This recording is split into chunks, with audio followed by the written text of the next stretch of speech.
اشہد ان لا الہ الا اللہ وحدہ لا شریک لہ واشہد ان محمدا عبدہ ورسولہ اما بعد فاعوذ باللہ من الشیطان الرجیم بسم اللہ الرحمن الرحیم الا ان اولیاء اللہ لا خوف علیہم ولا هم يحزنون الذین آمنوا وکانوا یتقون صدق اللہ العظیم۔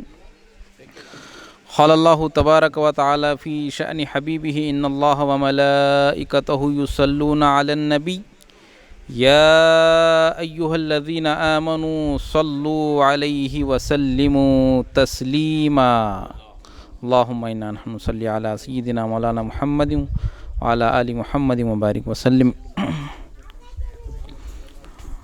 معزز سامعین حضرات، جلسہ بنام پیران پیر غوث اعظم دستگیر غوث سمدانی معشوق ربانی محبوب سبحانی شیخ عبد القادر الجیلانی رحمۃ اللہ علیہ کے نام سے منایا جا رہا ہے۔ یہ جلسہ کیا ہے؟ در حقیقت یہ اللہ کا ایک وعدہ ہے قرآن میں کہ فاذکرونی اذکرکم واشکروا لی ولا تکفرون، کہ اے لوگو تم میرا ذکر کرو، میں تمہارا ذکر کرتا ہوں یا کرواتا ہوں لوگوں سے۔ تو جنہوں نے اپنی زندگی اللہ تعالیٰ کے ذکر کے لیے گزار دی، وقف کر دی، تو اللہ تعالیٰ نے ان سے وعدہ فرمایا کہ میں تمہارا ذکر میرے بندوں سے کراؤں گا۔ تو یہی یہ جلسہ ہے، یہی محفل ہے کہ حضرت پیران پیر رحمۃ اللہ علیہ آپ نے اپنی پوری زندگی حیات طیبہ اللہ اور اس کے رسول کے فرمان میں گزار دی، تو اللہ پاک ہم کو یہاں پر بٹھا کر آپ کا ذکر ہمارے منہوں سے نکال رہا ہے، ہماری زبانوں سے نکال رہا ہے۔ اور ذکر کیا ہے؟ ذکر ایک ایسی چیز ہے اس میں اللہ فرما رہا ہے کہ فذکر ان الذکر تنفع المؤمنین، کہ ذکر کرو اللہ کا، کہ ذکر مومنوں کو فائدہ بخشنے والی چیز ہے۔ تو یہ جو ذکر ہے حقیقت میں جو بھولی ہوئی چیز ہے اس کو یاد دلانا، یہ بھی ایک ذکر ہے۔ الغرض آپ قرآن کریم اور احادیث کا مطالعہ کریں گے تو آپ کو ایک چیز یہ معلوم ہوگی کہ قرآن کریم کی زیادہ تر آیتیں اور حدیث شریف میں زیادہ تر جو احادیث ہیں وہ گناہوں سے بچنے کے اور گناہوں سے ڈرانے کی باتیں ہیں، اور نیکی کرنے کی باتیں زیادہ ملیں گی آپ کو۔ نماز پڑھنے کی، روزہ رکھنے کی، نیک باتیں، اس کی زیادہ تلقین قرآن و حدیث میں ملیں گی آپ کو۔ البتہ قیامت کے بارے میں بھی قرآن کریم میں بھی ہے، احادیث میں مہدی و مسیح علیہ السلام کے تعلق سے بھی ہے، مگر اس کا ذکر چیدہ کس کس موقع پر کیا گیا ہے۔ تو پھر زیادہ تر انسانوں کو ذکر و اذکار اور ڈرانے کی باتیں اور نیکی کی بات کیوں کی گئی ہے؟ کیونکہ انسان، جب اللہ نے انسان کو پیدا کیا تو انسان اللہ کی عبادت میں ایک وقت تک لگا رہا، پھر اس وقت سے غافل بھی ہو گیا وہ۔ قرآن کریم کی ایک آیت میں اللہ فرماتا ہے کہ جب ہم تم پر وسعت کر دیتے ہیں تو تم کھانے پینے میں عیش و آرام میں مشغول ہو جاتے ہیں، پھر جب ہم تم پر کچھ تنگی لاتے ہیں تو تم ہماری طرف لوٹ کر آتے ہو۔ جب وسعت و خیالی میں بھول جاتے ہو، جب تنگی آتی ہے تو جب اللہ سے فریاد کرتے ہو۔ تو اس کا مقصد یہی ہے کہ انسان کو اللہ نے جو فرمایا کہ شکر ادا کرو، کہ تم میرا شکر ادا کرو میں تم کو اور زیادہ دوں گا، لئن شکرتم لازیدنکم۔ تو اس کا مقصد اس کا مطلب یہی ہے کہ انسان اللہ کو تو یاد کرتا ہے تنگی میں، مگر جب اللہ اس کو وسعت دے دیتا ہے تو اس کو بھول جاتا ہے۔ یاد کرنے والے بھی ہیں، مگر اکثر ایک کیفیت ہے انسان کی، بولیے، کہ انہیں خوشحالی میں بھول جاتا ہے۔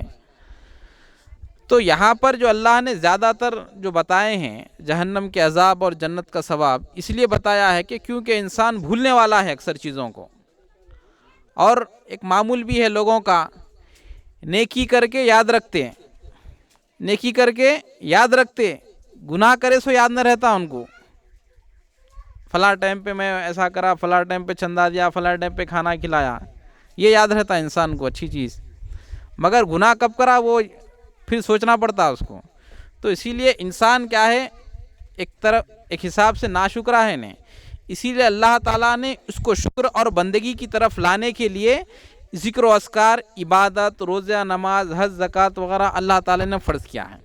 تو پھر یہ اللہ کے جو ولی ہیں تو ان کی کیفیت کیا ہے؟ ان کی کیفیت عام لوگوں سے ہٹ کر ہے، ان کا جو مقام و مرتبہ ہے، ان کی جو دماغ کی علولیت ہے، جو عام مسلمان جو رہتے ہیں ان سے ہٹ کر رہتی ان کی فکر میں ایک بالیدگی، ایک پختگی رہتی، اور ہمیشہ جو فکر رہتی ہے ان کی صرف اللہ کی طرف ہی رہتی ہے، ان کی فکر کہ اللہ کی مخلوق کو کس طرح ظلمات سے، کس طرح اندھیروں سے نکال کر قرآن کی روشنی کی طرف، اسلام کی روشنی کی طرف، آپ صلی اللہ علیہ وسلم کے نور کی طرف لے کے آئیں، یہی فکر رہتی ہے ان کی۔ تو اولیاء اللہ کا جو مقام و مرتبہ ہے، یہ مقام و مرتبہ کس لیے ہے؟ اس لیے ہے کہ انہوں نے اللہ تعالیٰ کی بتائی ہوئی چیزوں پر، اللہ تعالیٰ کے فرامین پر عمل کیا، تو اللہ تعالیٰ نے ان کے نام کو باقی رکھ دیا۔ کیونکہ دنیا میں ہر چیز فنا ہونے والی ہے، ہر چیز ختم ہونے والی ہے سوائے اللہ تعالیٰ کی ذات کے، مگر جو اللہ تعالیٰ کی ذات میں فنا ہو گیا تو انہیں بھی جس طرح اللہ کی ذات باقی ہے تو اللہ کی ذات میں انہیں فنا ہو کر انہیں بھی باقی رہ جاتا۔ فنائیت اسی کو کہا گیا ہے۔ اس طرح دودھ ہے، دودھ میں آپ شکر ڈالیں گے تو شکر کھل جاتی، پئیں گے تو آپ کو شکر نہیں ملتی، بلکہ اس کا مزہ، مٹھاس آتی ہے، آپ کو اس کی شکر کی مٹھاس محسوس ہوتی۔ تو اسی طرح جب بندہ اپنی زندگی کو اللہ کی زندگی کے لیے، یعنی اللہ کے احکامات کے لیے لگا دیتا ہے تو انہیں اپنے وجود کی نفی کر دیتا ہے، تو اس کے ذریعے اللہ اپنا اظہار فرماتا ہے۔ حدیث قدسی میں ہے، آپ صلی اللہ علیہ وسلم فرماتے ہیں کہ ما زال عبد ان یتقرب الی بالنوافل، کہ جب مومن بندہ قرب و نوافل کے ذریعے میری قربت پاتا ہے تو میں اس کا ہاتھ بن جاتا ہوں جس سے وہ پکڑتا ہے، اس کی آنکھ بن جاتا ہوں جس سے وہ دیکھتا ہے، حتیٰ کہ اس کے پاؤں بن جاتا ہوں جس سے وہ چلتا ہے۔ تو اس کا مطلب کیا ہے؟ ہاتھ بننا، اللہ بول رہا ہے کہ میں بندے کا ہاتھ بنتا ہوں، بندے کی آنکھ بنتا ہوں، یا بندے کا پیر بنتا ہوں۔ اس کا مطلب یہ ہے کہ اللہ نے بنتا انہیں، بلکہ اللہ کا اظہار ہوتا اس کے ذریعے، اس کا یہ مطلب ہے اصل۔ تو اللہ کا ہاتھ بننا سے مطلب کیا ہے؟ اللہ نے جو چیزیں قرآن کریم میں نازل کی ہیں، اللہ نے جو احکامات یعنی قرآن کریم میں نازل کیے ہیں قرآن کے ذریعے، تو بندہ وہ اپنے ہاتھ سے ان احکامات کو نافذ کرتا ہے۔ تو پیر بننے کا مطلب کیا ہے؟ اللہ تعالیٰ نے جس چیزوں سے روکا ہے، جس چیزوں سے منع کیا ہے، اگر مخلوق اس چیز کو کرتی ہے اپنے رب کی دبدبے پہ، تو اللہ والا اپنے جوتیوں کے ذریعے ان کو نیچے رگڑ دیتا ہے، حکومتیں اس کے نیچے آ جاتی ہیں، اس کے پیر کے نیچے، اس کی نافرمانی کی صورت میں۔ ہر زمانے کے مورخ نے انہی فقراء کو اپنی مرضی کی حکومت کو جماتے دیکھا۔ پھر اللہ فرماتا ہے کہ میں اس کی آنکھ بن جاتا ہوں جس سے وہ دیکھتا ہے۔ تو آنکھ بننے کا کیا مطلب ہے؟ آنکھ بننے کا مطلب یہ ہے کہ جب ایک اللہ والے کی نظر کسی پر پڑتی ہے تو اس کی دنیا بدل جاتی ہے، اس کی دل کی کیفیت بدل جاتی ہے۔ جس طرح قرآن کریم سننے سے صحابہ کرام کی دل کی کیفیت بدل گئی، ان کی دنیا بدل گئی، وہ اسلام میں آ گئے، آپ صلی اللہ علیہ وسلم کے لیے ساتھ ہو گئے، مقام شرف صحابہ حاصل کر لیے۔ تو ایک اللہ والے کی جب نظر ایک دنیا دار پر پڑتی ہے تو اس کو اللہ والا کیا کرتا ہے؟ اس کی نظر اس کو اللہ سے ملا دیتی ہے۔ تو الغرض یہ جو جلسہ رکھا گیا حضرت شیخ عبد القادر جیلانی رحمۃ اللہ علیہ کا، آپ کا نام عبد القادر ہے اور کنیت ابو محمد ہے، لقب محی الدین ہے، غوث ہے، دستگیر ہے، یہ آپ کے القابات ہیں۔ آپ حزب جیلان میں آپ کی ولادت ہوئی ہے، ماہ رمضان آپ کی ولادت ہوئی ہے، اور آپ کے بچپن سے ہی کرامتیں جاری ہو گئے تھے آپ کے۔ ایک مرتبہ رویت ہلال میں یعنی چاند کے رمضان دیکھنے میں لوگوں میں اختلاف ہو گیا، تو حضرت پیران پیر رحمۃ اللہ علیہ آپ دودھ پینا چھوڑ دیے، تو لوگوں نے وہاں پر اس سے یہ سمجھا کہ رمضان کا چاند نکل گیا ہے۔ حالانکہ روزہ رکھنا کب فرض ہے؟ جب انسان بالغ ہو جاتا ہے، یا بولو ایک 11-12 سال کی جو عمر ہوتی ہے تو روزے رکھاتے ہیں، مگر آپ بچپن سے زمانے طفولیت سے ہی آپ کے کرامات وہاں پر ظاہر ہیں۔ ایک مرتبہ آپ جا رہے تھے بچوں کے ساتھ کھیلنے کے لیے، تو غیب سے آواز آتی ہے کہ اے عبد القادر، ہم نے آپ کو کھیلنے کے لیے پیدا نہیں کیا۔ آپ وہاں سے فوراً واپس گھر کو لوٹ جاتے ہیں۔ پھر آپ اپنے مدرسے کو جاتے ہیں تعلیم کے لیے، تو غیب سے ایک آواز آتی ہے کہ افصحوا الطریق لولی اللہ، اے لوگو اللہ کے ولی آ رہے ہیں، ان کے لیے راستہ صاف کرو۔ تو یہ کرامتیں کیا ہیں؟ یہ کرامتیں اس لیے ہے کہ اللہ تعالیٰ جب کسی کام کے لیے، کسی عمل کے لیے اپنے ایک بندے کا انتخاب کر لیتا ہے، تو اس کو شروع سے ہی اپنے سائے میں رکھتا ہے، اس کی تربیت کرتا ہے، اس کو کسی اور مقام پر غلط جگہ جانے نہیں دیتا۔ اس کو حق تعالیٰ کو وجودوں کی بڑی غیرت ہے، خاص نسلوں کی حفاظت بھی ہے ذمہ اس کا۔ جو خاص نسل ہیں، جو اللہ تعالیٰ نے جن کا انتخاب کر لیا ہے، تو اللہ تعالیٰ ان کو غلط راستے پر جانے نہیں دیتا، بلکہ ان کو پکڑ کر رکھتا ہے۔ آپ صلی اللہ علیہ وسلم فرماتے ہیں کہ میرے نسب میں کسی نے زنا نہیں کیا، فرما رہے آپ صلی اللہ علیہ وسلم۔ صرف آپ کا نہیں، آپ کے والد کا، دادا کا نہیں فرما رہے آپ صلی اللہ علیہ وسلم، بلکہ آپ کا جو نسب جہاں تک جا رہا ہے، اس نسب میں کسی نے زنا نہیں کیا، فرما رہے آپ صلی اللہ علیہ وسلم۔ تو جس طرح جس قدر پاکیزگی، صاف صفائی، تزکیہ رہیں گا، اسی قدر انسان کا مقام آسمانوں میں بلند و برتر رہیں گا، اسی قدر اس کی پرواز رہیں گی۔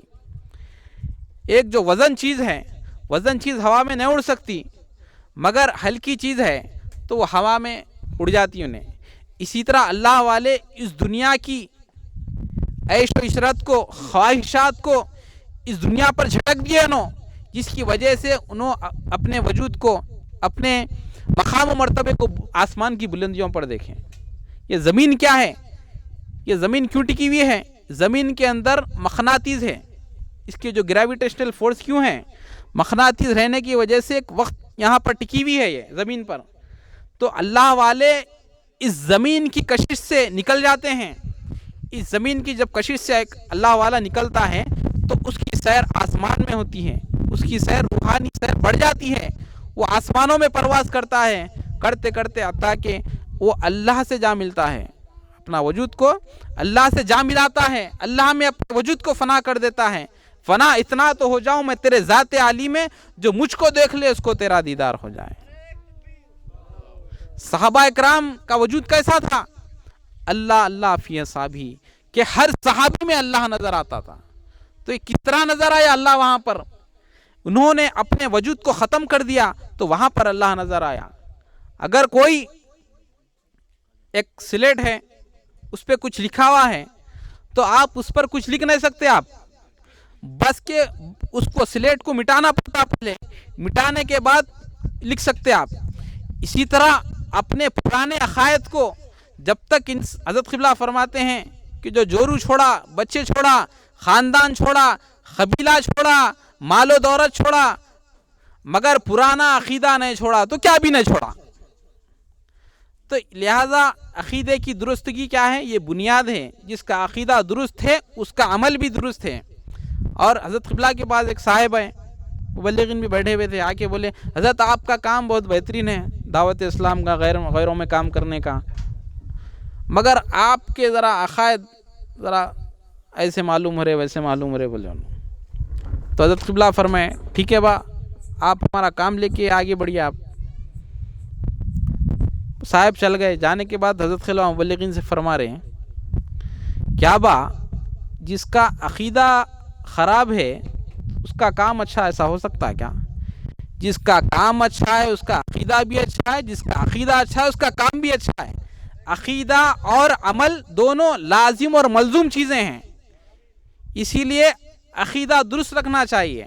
بہرحال پھر میں اپنی بات پر واپس آتا ہوں کہ حضرت پیران پیر رحمۃ اللہ علیہ غوث کا مطلب کیا ہے؟ غوث کا مطلب ہوتا ہے کہ فریاد رسی کرنے والا۔ قرآن کریم میں آیت ہے کہ ان یستغیثوا یغاثوا، کہ اگر وہ مدد مانگے تو ان کو مدد دی جائے گی۔ تو غوث کا مطلب ہوتا ہے کہ فریاد، اگر غوث کا ایک مطلب کیا ہے؟ اہل تصوف میں صوفیاء اکرام کے پاس ایک ایسا مقام مرتبہ ہے ولایت کا، اگر مرشد کو کہیں سے بھی آواز دے فریاد کے لیے تو مرشد مرید کی پکار پر مدد کے لیے آ پہنچا تو وہ غوث ہے، انہیں وہ مقام غوث ہے، اس کا غوثیت کا مقام ہے وہ۔ تو پیران پیر کو غوث کیوں کہا گیا ہے؟ غوث اس لیے کہا گیا ہے کہ غوث اہل تصوف میں، اللہ والوں کے پاس معرفت میں ایک خاص ایک مقام ہے یہ ولایت کا، تو وہ مقام پر حضرت پیران پیر رحمۃ اللہ علیہ فائز ہیں آپ، تو اس لیے آپ کو غوث کہا گیا ہے۔ اب بھائی مدد تو اللہ کرنے والا ہے نا، بندہ کیسا کرتا؟ مدد اللہ ہی کرتا ہے، مگر دنیا میں انہیں ذریعے رکھا ہے، انہیں وسیلہ رکھا ہے دنیا میں کام اپنے مدد کے لیے۔ اور قرآن کریم میں آیت ہے کہ انما ولیکم اللہ ورسولہ والمؤمنون، کہ اللہ کے ولی وہ ہیں، یعنی اللہ کے دوست وہ ہیں جو اللہ پہ اور اس کے رسول پر ایمان لاتے ہیں، اور مومنین، اللہ تعالیٰ مومنین بھی فرما رہا ہے یہاں پر۔ تو مومنین سے مراد کون ہے؟ یہی اولیاء اللہ کو مومن کہا گیا ہے۔ اور یہ جو آیت ہے اس میں اللہ کیا مطلب کیا ہے بولنے کا ہے؟ مومنین جو لفظ لایا ہے اللہ، تو مطلب یہ ہے کہ دنیا میں ہر زمانے میں اللہ تعالیٰ کے نمائندے رہتے ہیں، جن کو ولی، غوث، قطب، ابدال کے نام سے جانا جاتا ہے۔ تو یہ لوگ اللہ تعالیٰ سے تعلق رکھتے ہیں، اپنا روحانی تعلق، تو ان کی کہیں بھی بات اللہ کی بات رہتی۔ آپ صلی اللہ علیہ وسلم کیا فرما رہے ہیں کہ ایک صحابی آپ صلی اللہ علیہ وسلم جو بھی فرماتے تھے محفل میں تو وہ لکھ لیا کرتے تھے، تو کسی نے ان کو منع کر دیا کہ آپ ہر بات مت لکھا کرو آپ صلی اللہ علیہ وسلم کی، کہ آپ صلی اللہ علیہ وسلم کبھی محفل میں بھی رہتے ہیں، یعنی کچھ دین کی بات بھی رہتی ہے، کچھ وہ بات بھی نکل جاتی، کچھ ایسے لحاظ سے بولے انہوں۔ جب آپ صلی اللہ علیہ وسلم اس بات کو سنیں تو آپ فرماتے ہیں کہ میں وہی کہتا ہوں جو اللہ فرماتا ہے، میں اپنے نفس کے ذریعے اپنی طرف سے کوئی بات نہیں کہتا ہوں۔ وما ينطق عن الهوى ان هو الا وحی یوحی، کہ نبی صلی اللہ علیہ وسلم اپنی طرف سے کچھ نہیں فرماتے ہیں بلکہ وہی فرماتے ہیں اللہ جو ان کو وہی کرتا ہے۔ تو نبی جو بات کہتا ہے وہ اپنی طرف سے نہیں کہتا، اپنے نفس سے نہیں، بلکہ اللہ کے اذن سے، اللہ کی وحی سے وہ ہر بات کہتا ہے وہ۔ تو اسی طرح اللہ والے جو ہیں اپنے نفس کو ختم کرنے کے بعد ان سے جو کلام نکلتا ہے وہ ان کا کلام نہیں بلکہ اللہ کا کلام، اللہ کا روحانی کلام رہتا ہے وہ، جس کی وجہ سے لوگوں کے دل پر اثر ہوتا ہے، وہ دل پر اثر انداز ہوتی ہے بات، اثر انداز ہونے کے بعد لوگ راہ راست پر آتے ہیں۔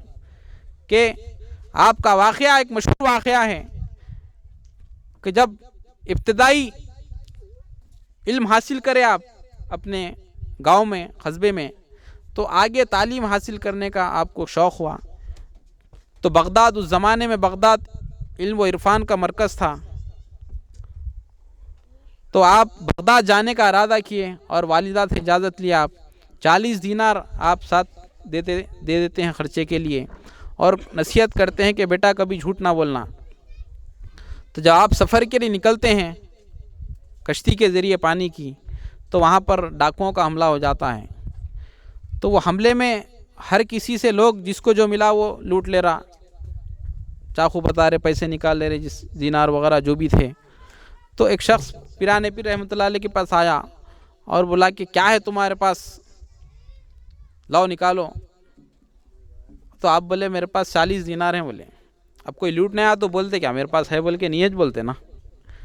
تو آپ اپنے والدہ کی اس بات پر عمل کرتے ہیں کہ اور فرماتے ہیں کہ میرے پاس 40 دینار ہیں۔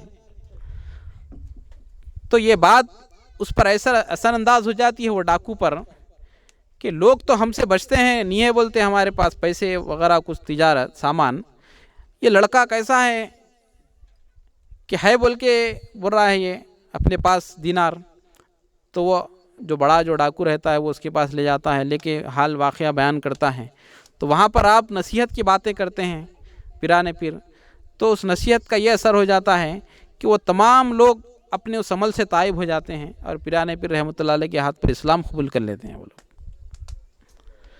تو ایک وقت کا بادشاہ جو ہے تلوار کے ذریعے کام کرتا ہے، روکتا ہے، مگر اللہ والے کو تلوار کی ضرورت نہیں ہے، اس کے ساتھ روحانی فوج رہتی ہے اس کے ساتھ، تو انہیں اس روحانی فوج کے ذریعے بغیر تلوار کے انہیں دنیا والوں سے وہ کام لے لیتا ہوں۔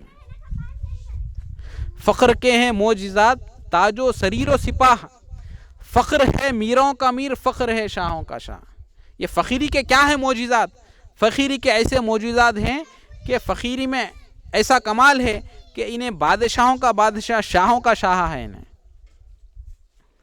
کہ اگر کوئی وقت کا حکمران بھی ہے تو انہیں بغیر اللہ والوں کی دعا لیے بغیر حکومت نہیں کر سکا انہیں۔ اگر کسی کو دنیا میں حکومت کرنا ہے تو ان اللہ والوں کی دعاؤں لے کے ان کے قدم بوس کر کے ہی حکومت چلی اس کی، اگر انہیں ان کی زد میں آ گیا تو انہیں ختم ہو گیا وہاں پر۔ تو اسی لیے یہ اولیاء اللہ کیا ہے؟ اولیاء اللہ ان اولیاء اللہ لا خوف علیہم ولا هم یحزنون، اللہ کے ولیوں کو نہ خوف ہوتا ہے نہ غم ہوتا ہے۔ تو خوف ہوتا ہے نہ غم ہوتا ہے، یہ کیا ہے خوف؟ خوف ایک منزل ہے، اس منزل سے گزرنے کا ہے۔ آیات ہے وَلَنَبْلُوَنَّكُمْ بِشَيْءٍ مِّنَ الْخَوْفِ، اللہ فرما رہا ہے کہ ہم تم کو ضرور بضرور آزمائیں گے خوف سے۔ تو ہر انسان کو خوف ہوتا ہے، ایک فطری بات ہے، ایک ڈر رہتا، تو اس ڈر کو پار کر دینا، اس ڈر کے آگے چلے جانا، یہ جب اس منزل پہ آتا ہے انہیں تو وہ انہیں مقام فنائیت میں آتا ہے، ولایت کے ایک مرتبے میں آگے بڑھتا ہے انہیں۔ ایسا مطلب یہ نہیں کہ بھائی کسی کو بولے ارے ڈر رہے کیا آپ، انسانی ہے ڈرنے کے واسطے، فرشتہ ہے کیا انہیں؟ ہر کسی کو ہوتا ڈر، بعد میں ہلو جاتا ڈر وہ۔ تو ڈر کی منزل سے اللہ والا آگے بڑھ جاتا۔ کیوں آگے بڑھتا؟ کیونکہ دنیا اس کے سامنے کھینچ نظر آتی، کوئی حقیقت نظر نہیں آتی۔ کیوں؟ کیونکہ اس کا تعلق دنیا بنانے والے سے ہو جاتا، تو اس لیے اس کو دنیا کی حقیقت اپنے سامنے ایک بیکار چیز دکھتی ہے۔ تو اسی طرح ایک جو دنیا دار انسان رہتا ہے، انہیں اس دنیاوی سامان کو، اس دنیاوی زندگی کو یہ چیز سمجھ بیٹھتا ہے، کیونکہ اس کو ہدایت نہیں ہوئی اس بات کی۔ انہیں اس دنیا جو اللہ بنایا ہے اس دنیا میں منہمک ہے انہیں، مگر جب اس کو اس راز سے واقف ہو جاتا ہے کہ دنیا جو بنانے والا ہے اس سے اگر تعلق پیدا کر لیے تو یہ تمام کے تمام چیزیں اسی کے ہیں۔ قرآن میں کیا فرمایا اللہ کہ سخر لکم ما فی السماوات و ما فی الارض، ہم نے دنیا میں جتنے بھی چیزیں ہیں تمہارے لیے مسخر کر دیا ہے، غلامی میں دے دیا ہے، فرمایا اللہ پاک۔ اب غلامی میں تو دے دیا انسان کے اللہ، مگر اس کو مسخر کس طرح کرنا ہے؟ مسخر بھی کرنا ہے نا، تو مسخر کس طرح کر سکتا ہے انسان جس نے اس چیز کو پیدا کیا ہے، جو اس کا خالق ہے، اس کے اندر فنا ہو کر اللہ وہ بندہ اس چیز کو مسخر کر سکتا ہے۔ اور یہ اولیاء اللہ کا کیا مقام ہے؟ اولیاء اللہ جب دنیا سے گزرتے ہیں تو یہ مرتے نہیں، بلکہ ایک حدیث پاک ہے جس میں آپ صلی اللہ علیہ وسلم ارشاد فرماتے ہیں،